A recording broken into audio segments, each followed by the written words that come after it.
اعوذ باللہ من الشیطان الرجیم بسم اللہ الرحمن الرحیم کذبت ثمود المرسلین اذ قال لهم اخوهم صالح الا تتقون انی لکم رسول امین فاتقوا اللہ واطیعون وما اسألکم علیہ من اجر ان اجری الا علی رب العالمین۔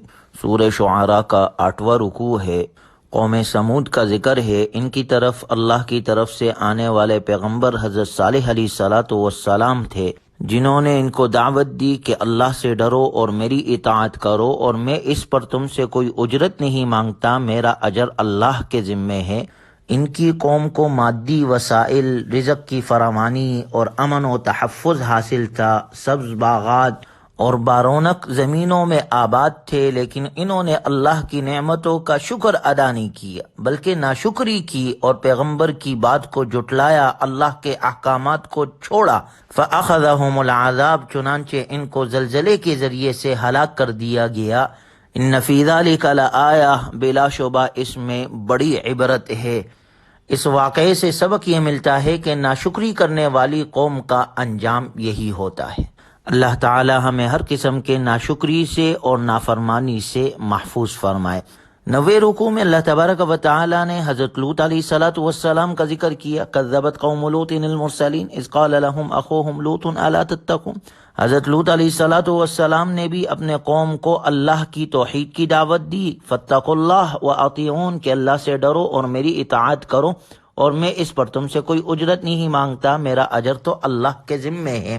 اتأتون الذکران من العالمین وتذرون ما خلق لكم ربكم من ازواجكم بل انتم قوم عادون۔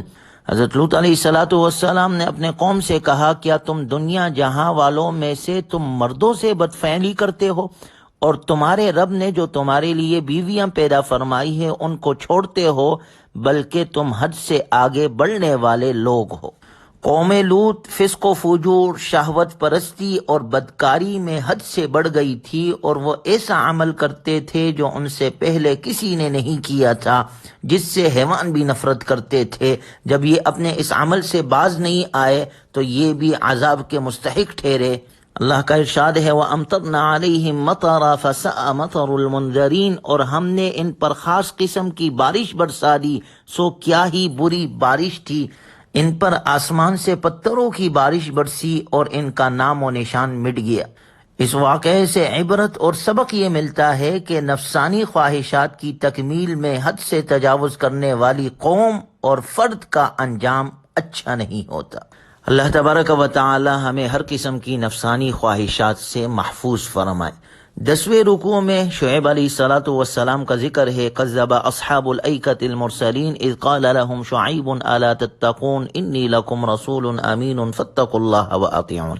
حضرت شعیب علیہ السلام اصحاب مدین اور اصحاب ایکہ کی طرف مبعوث ہوئے۔ انہوں نے بھی اپنے قوم کو اللہ کی توحید کی دعوت دی کہ اللہ سے ڈرو، میری اطاعت کرو اور اللہ کے احکامات پر عمل کرو۔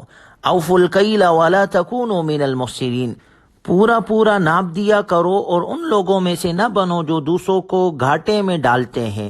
کفر اور شرک کے علاوہ ان لوگوں میں ایک خرابی یہ تھی کہ یہ تجارت میں ڈنڈی مارنے کے عادی تھے، یعنی لوگوں کے حقوق پورے نہیں دیتے تھے، ناپ تول میں کمی کرتے تھے۔ تو انہیں حکم دیا گیا وزنوا بالقسطاس المستقیم، کہ سیدھی ترازو سے تولا کرو، ولا تبخسوا الناس اشیاءهم ولا تعثوا فی الارض مفسدین، اور لوگوں کو ان کی چیزیں گھٹا کر نہ دیا کرو اور زمین میں فساد مچاتے مت پھرو۔ یعنی قوم شعیب کی برائیوں میں سے ایک بڑی برائی یہ تھی کہ یہ حقوق العباد کی ادائیگی میں ڈنڈی مارتے تھے، لوگوں کے حقوق پورے نہیں ادا کرتے تھے۔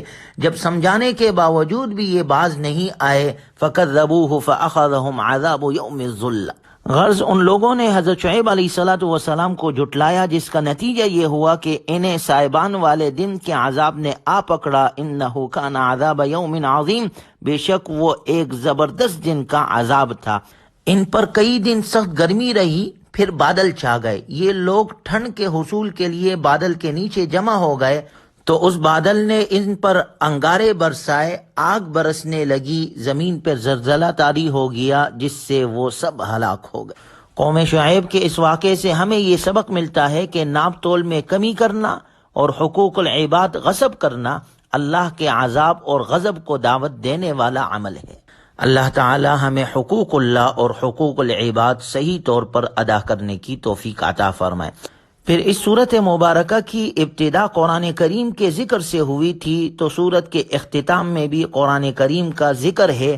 وَإِنَّهُ لَتَنزِيلُ رَبِّ الْعَالَمِينَ نَزَلَ بِهِ الرُّوحُ الْأَمِينُ عَلَى قَلْبِكَ لِتَكُونَ مِنَ الْمُنذِرِينَ بِلِسَانٍ عَرَبِيٍّ مُبِينٍ۔ بے شک یہ قرآن کریم رب العالمین کا نازل کیا ہوا ہے، امانت دار فرشتہ اسے لے کر اترا ہے، حضرت جبرائیل علیہ الصلاۃ والسلام۔ اعلیٰ قلبی کا، اے پیغمبر آپ کے قلب پر اترا ہے تاکہ آپ ان پیغمبروں میں شامل ہو جاؤ جو لوگوں کو خبردار کرتے ہیں۔ بلسان عربی مبین، ایسی عربی زبان میں اترا ہے جو پیغام کو واضح کر دینے والی ہے۔ وَإِنَّهُ لَفِي زُبُرِ الْأَوَّلِينَ، اور اس قرآن کریم کا تذکرہ پچھلی آسمانی کتابوں میں بھی موجود ہے۔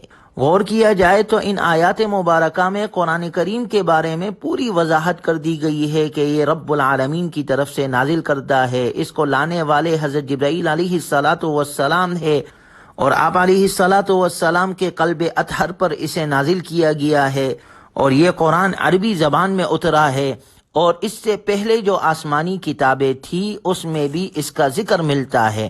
بنی اسرائیل میں سے جو لوگ آپ علیہ الصلاۃ والسلام پر ایمان لائے تھے وہ تو کھلم کھلا یہ بتلاتے تھے کہ یہود و نصارہ کی کتابوں میں آپ علیہ الصلاۃ والسلام کی تشریف آوری کی بشارت اور آپ علیہ الصلاۃ والسلام کی علامتیں درج ہے، لیکن بنی اسرائیل کے جو علماء ایمان نہیں لائے تھے وہ بھی تنہائی میں کبھی کبھی اس حقیقت کا اعتراف کر لیتے تھے۔ آگے اللہ تبارک و تعالی کا ارشاد مبارک ہے، وَأَنذِرْ عَشِيرَتَكَ الْأَقْرَبِينَ، اور اے پیغمبر آپ اپنے قریب ترین خاندان کو خبردار کرو۔ یہ وہ آیت مبارکہ ہے جس کے ذریعے سے آپ علیہ الصلاۃ والسلام کو سب سے پہلی بار تبلیغ کا حکم ہوا، اور یہ ہدایت دی گئی کہ تبلیغ کا آغاز آپ اپنے قریبی خاندان کے لوگوں سے فرمائیں۔ چنانچہ اسی آیت کے نازل ہونے کے بعد آپ صلی اللہ علیہ وسلم نے اپنے خاندان کے قریبی لوگوں کو جمع کر کے ان کو دین حق کی دعوت دی۔ گویا اس میں ہمیں یہ سبق دیا گیا ہے کہ اصلاح کا کام کرنے والوں کو سب سے پہلے اپنے گھر اور اپنے خاندان سے شروع کرنا چاہیے۔ قرآنی تعلیمات اور آپ علیہ الصلاۃ والسلام کی سیرت مبارکہ سے ہمیں یہی سبق ملتا ہے کہ اصلاح کا کام اپنے گھر سے اس کا آغاز کریں۔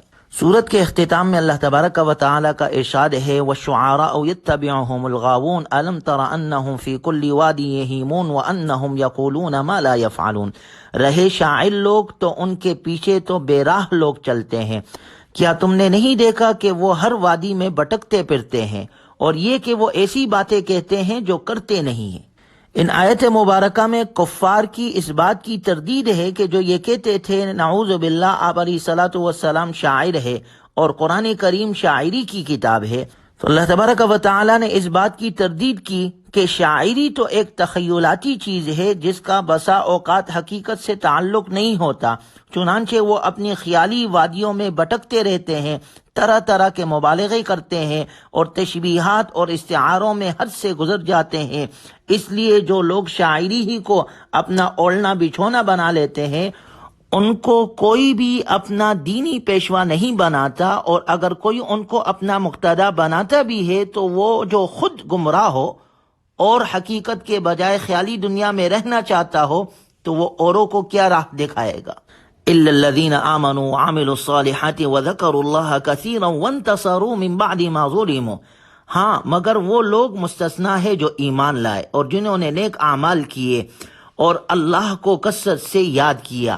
یہ استثناء ذکر فرما کر اللہ تعالیٰ نے واضح فرما دیا کہ اگر شاعری میں یہ خرابیاں نہ ہو اور ایمان اور عمل صالح کے تقاضوں کو ملحوظ رکھتے ہوئے کوئی شاعری کرے اور اپنے شاعرانہ تخیلات کو دینی اور مذہب کے خلاف استعمال نہ کرے تو اس میں کوئی حرج نہیں ہے۔ گویا مومن کے لیے سب سے پہلی چیز ایمان اور عمل صالح ہے کہ وہ اس پر عمل کرنے والا ہو۔ اللہ تعالی ہمیں ہر قسم کے بدعات اور رسومات سے محفوظ فرمائے اور قرآنی تعلیمات پر عمل کرنے والا بنائے۔ الحمدللہ آج ہماری سورہ شعراء مکمل ہو گئی۔ اللہ خیر کے ساتھ ہمارا پورا قرآن مکمل فرمائے اور ہمیں قرآنی تعلیمات اور جناب رسول اللہ صلی اللہ علیہ وسلم کے سنتوں کے مطابق اپنی بقیہ زندگی گزارنے کی توفیق عطا فرمائے۔ وآخر دعوانا ان الحمدللہ رب العالمین۔